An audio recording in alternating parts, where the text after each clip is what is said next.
Presença, oferecimento Vista Azul Hotel, a Europa pertinho de você.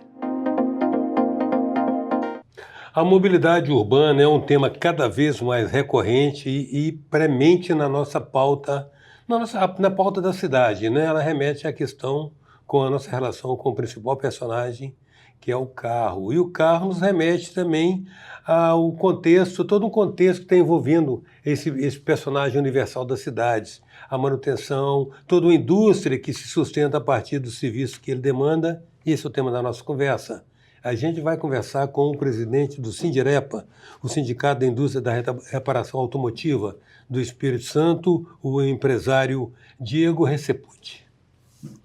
Diego, vocês estão também sobressaltados com essa dinâmica tecnológica, né? Nós temos agora, tiveram que correr para se atualizar com relação ao carro elétrico. Já existem acenos de outros tipos de inovações que vão exigir de vocês uma requalificação. Como é que está essa confusão, esse movimento todo aí no seu setor, de assimilação de tecnologia, de treinamento de gente, de se preparar para um futuro que já é agora? Na verdade, a gente entende assim que o mercado ele vai ser um mercado múltiplo, né? Então, vão continuar existindo os carros a combustão, vão continuar existindo os carros a GNV, e entra agora os eletrificados, são híbridos e elétricos, né?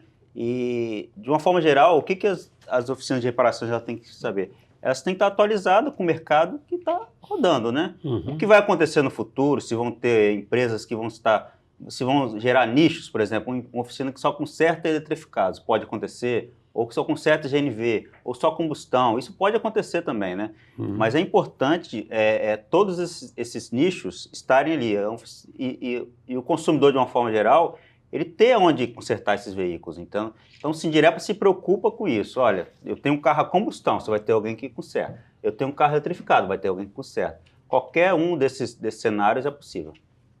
Você acha que com esse advento da IA, a IA generativa, o nível de automação vai diminuir a necessidade da mão de obra que vocês hoje buscam? E como no setor deve estar tão escassa quanto nos demais setores? A dificuldade é gigante no setor, como vários setores, né? A gente vê que realmente é um novo cenário, né? A gente até conversa muito sobre o jovem, o que atrai o jovem, né? O jovem é o futuro de qualquer profissão, né? Se ele se sente atraído realmente por estar nesse setor, né? A gente vê hoje, cada dia que passa, as oficinas são mais tecnológicas, né? Então, aquela questão, aquela oficina que a graxa, aquela oficina básica, as oficinas vêm melhorando, vêm fazendo um novo layout, fazer uma oficina mais limpa e mais tecnológica, né? Então, o IA, ele ajuda muito, acho, praticamente na questão do atendimento, eu acho que vai ajudar muito, né? Hoje é importante você estar passando para o seu cliente o que está acontecendo, né? O cliente deixa um carro lá, por exemplo, seu carro está nessa situação, está acontecendo isso, sai tal dia, está aqui o orçamento. Mas substituir realmente o ser humano que faz o serviço, eu acho que ainda não é o momento, né? A oficina ainda é uma coisa um pouco artesanal. Quando fala artesanal, você tem ferramentas, você tem várias coisas que ajudam. Mas ainda tem que ter um profissional lá, o mecânico, o lanterneiro, o pintor, né? Mas a IA eu acho que vem para somar nisso aí tudo. Diego, talvez você lida de perto com um problema que para a maioria do cidadão comum é um fenômeno, é um mistério. O carro está mais caro, o carro está muito caro, né? Nós temos uma situação econômica no Brasil que não autoriza as famílias a acreditarem em dívidas de longo prazo e parece que tem mais carro na rua. Essa é a sensação, né? E a sensação nossa é que a frota está envelhecendo, né, Gustavo? Isso, no primeiro momento, é bom para as reparadoras, né? Claro que o carro mais antigo, ele dá manutenção. Demanda mais. Ele demanda mais manutenção. Mas a gente vê a parte ecológica, a gente fica preocupado com isso, né? O que a gente vê de uma forma geral e ouve falar é o seguinte: os carros estão mais caros, os juros que são importantes nesse processo de venda do carro estão mais caros, né? Então, o consumidor, isso é muito normal, o cliente chegar na oficina e falar assim, o que tem no meu carro? Não, olha, dá uma olhadinha aí porque eu quero vender, né? Vamos fazer o básico, mas que dê segurança para quem comprar, né? Isso é normal. Hoje a gente vê assim, não, eu quero esse carro, ver tudo que tem que fazer, eu quero fazer tudo que eu não vou colocar de carro agora. Porque o carro está muito caro e os juros estão altos, não dá para trocar de carro agora. Então as revisões têm sido maiores nesse sentido também, né? Porque o cliente está ficando mais tempo com o carro, porque o carro está mais caro e porque o juros está alto, né? Dependendo da condição que ele tem lá. Então as revisões estão maiores também, as oficinas estão com mais serviço. A gente vendo a frota aumentar na rua e continuamos ainda. Eu, pessoalmente, já falei para você, né? Eu acho que vai ter um espasmo, vai aumentar muito a nível do trânsito ficar disfuncional. Aí vai ter que fazer uma repactuação com o carro. Porque não vai caber tanto carro. Não é só o carro, né? A gente estava conversando antes, eu estava falando sobre estacionamento da cidade, a dificuldade que é. Você, às vezes, numa rua que nem é tão movimentada, você não consegue uma vaga para estacionar, você não consegue parar, você fica dando voltas ali, né? Então, existe um novo cenário, né, de pessoas que vão optar por não ter carro, de usar aplicativos, de usar bicicletas elétricas, né? Existem novos modais, né? Mas hoje, realmente, a gente vê que não diminuiu a quantidade de carros. 5 anos atrás a gente pensava nisso, pensava na cidade, mas hoje a gente vê ainda que a frota é muito grande. O setor da reparação no Espírito Santo hoje conta com quantas empresas no total, não necessariamente associadas? Hoje são 2.300 empresas, 18 mil trabalhadores. Essas empresas somadas, mais ou menos R$1 bilhão por ano. De faturamento, receita. Isso eu não estou falando de casa de peças, distribuidor de peças, somente empresas de reparações. Elas faturam somadas R$1 bilhão por ano. Um biano. E você acha que essa questão da tecnologia está sendo bem absorvida? Você que está à frente do negócio, seu sindicato vive promovendo palestras de reciclagem, de atualização. Essa questão dessas transições, você acha que estão sendo bem absorvidas, Diego? A gente vê que as oficinas elas têm tentado melhorar e fazendo aquisições de aparelhos, de scanners, e hoje existem ferramentas, né? Há 22 anos atrás, quando eu comecei com oficinas, eram manuais, né? Você comprava aqueles manuais. Hoje, assim, a internet, querendo ou não, ela ajuda nisso. Existem informações que não são boas, mas tem muita informação boa na internet. Vídeos explicando como que fazer, o que fazer, ou de repente tem um carro que tem um problema sério, um problema específico, lá vai ter aquele vídeo explicando, né? E a gente vê que ainda existe também jovens que procuram.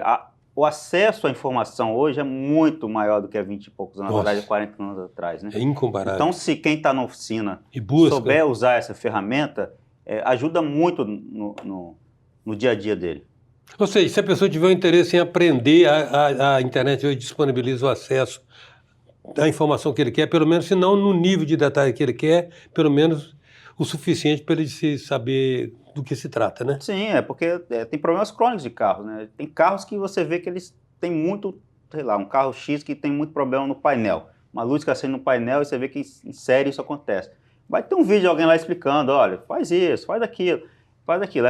É claro que o profissional ele tem, né? Vai ter um scanner, ele vai achar o defeito, o problema, mas aquilo ajuda muito nele, né? E eu vejo que o fabricante, que a gente utiliza muito, a gente faz muitas palestras que vem o fabricante vem para o Espírito Santo e ele vai falar de uma nova tecnologia, ele não vai falar do produto dele, ele vai falar, não, olha, motores 3 cilindros, correia banhada a óleo, enfim, infinidade de coisas, e ele traz informações, né? E a gente leva esses mecânicos aí fisicamente para a unidade do Senai, que vai ter um auditório lá, e normalmente é sucesso de público porque eles querem o conhecimento. Eles foram lá naquele dia porque eles querem absorver o conhecimento.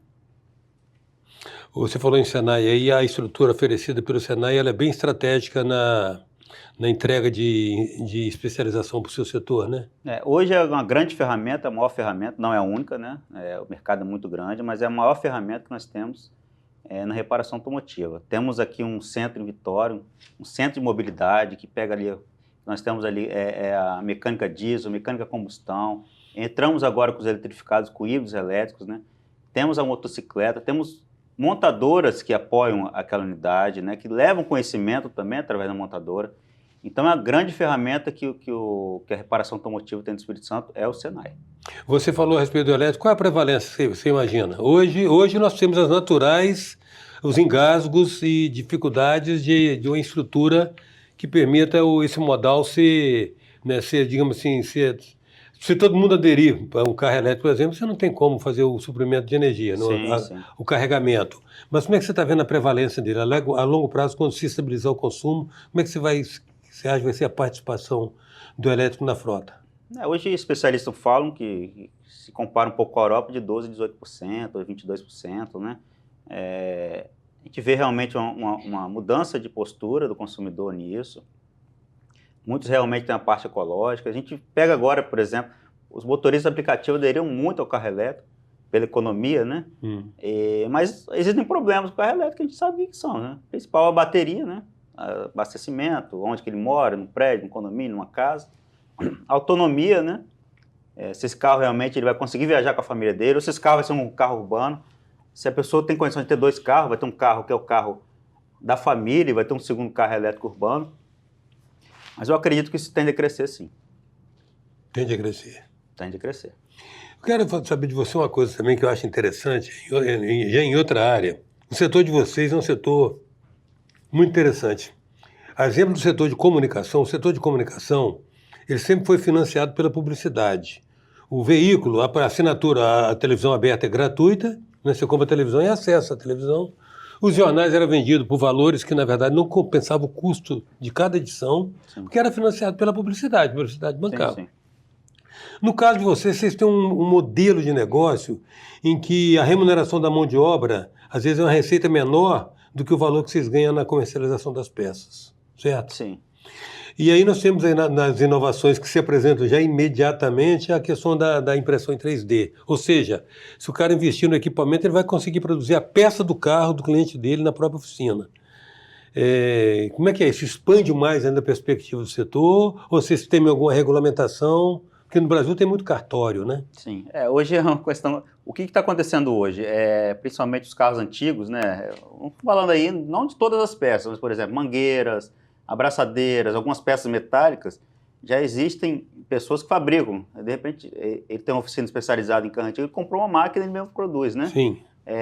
Isso poderia ser muito bem utilizado pelas oficinas, né? Porque às vezes você tem um carro lá com uma revisão de 20 itens, Sim. e tem 19 itens, aquele um item não tem.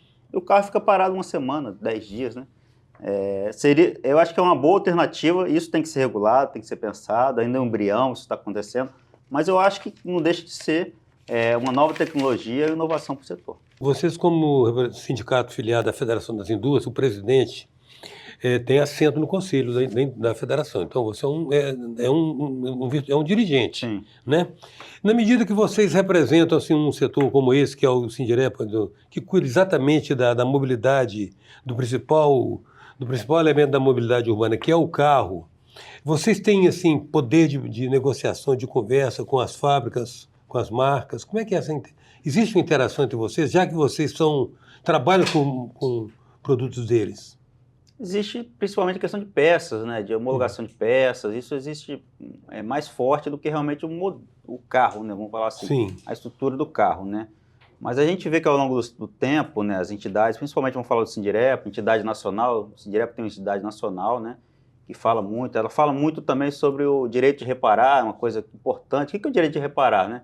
Você tem um carro e você tem que ter acesso à central ao módulo desse carro, à informação desse carro. E isso é bloqueado, né? Isso foi um trabalho muito bem feito com a entidade nacional, que é o Sindirepa, junto com as montadoras, né? Fala assim, olha, não bloqueie. Se você quiser, cobra um valor para a gente poder entrar no circuito do carro. Mas a gente vê, eu estava até falando antes com você, ao longo do tempo tem acontecido coisas assim, a indústria chegou um momento que ela entendeu que o airbag era importante pela segurança do condutor.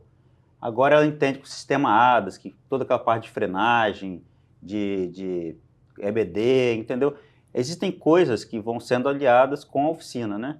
Então a oficina ela é importante nesse processo também com a montadora. Então há uma interação. Existe uma interação. Quero agradecer, Diego, sua presença aqui, essas informações que você nos repassou. Eu que agradeço, né, a oportunidade, obrigado pelo convite, falar pelo nosso setor, falar o que a gente faz, o que a gente está levando para o Espírito Santo, e estou às ordens. Hoje nós contamos com a presença do empresário e presidente do Sindicato da Indústria da Reparação Automobilística do Espírito Santo, Diego Recepucci. Até já.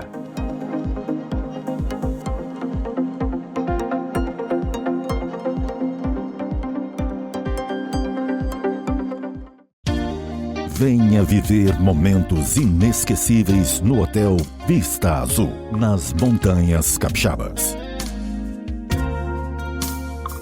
Resort com piscina interna e externa, quadras de tênis, jacuzzi, suítes amplas e confortáveis, lounge com lareira e um mirante com vista para a Pedra Azul. Hotel Vista Azul, a Europa, pertinho de você.